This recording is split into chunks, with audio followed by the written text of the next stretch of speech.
Sinhagire mukubwira ko ndi hano. Kubera iki se? Umva ngenda kubwiye ngo ntihagire mbwa ubwira ko ndi hano. Rwatangiye twatugesogeso twawe. Heza mane ndakubwiye ngo ntihagire mbwa ubwira ko ndi hano.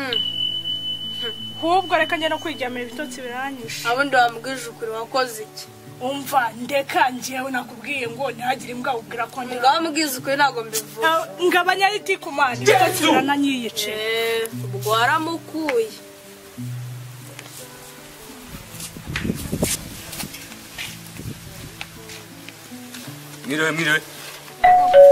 Mire.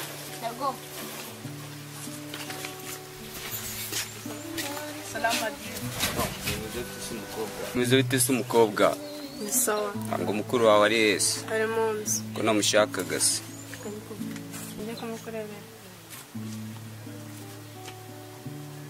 Simba baragushaka mara.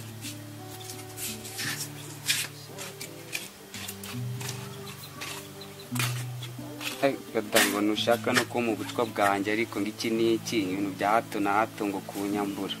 Suko nasono ufite ngo mwabuzanwe n'ikirano. Niki se kikugenza ngo n'amaguru mana.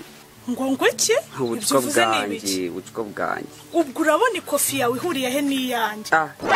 Bye. Izo ni leng dada ndashaka ubutwa bwanjye na nabi. Kwa tipe bikige naso ni mu kigira. Ubva ikikuzanya urakizi nimba unabishaka dona ko zibaba mani bangu. Bye uri kumva umaze kubyimba. Umva we nakubwiye bangu. Baza ariko umaze kubyimba. Kubyimba.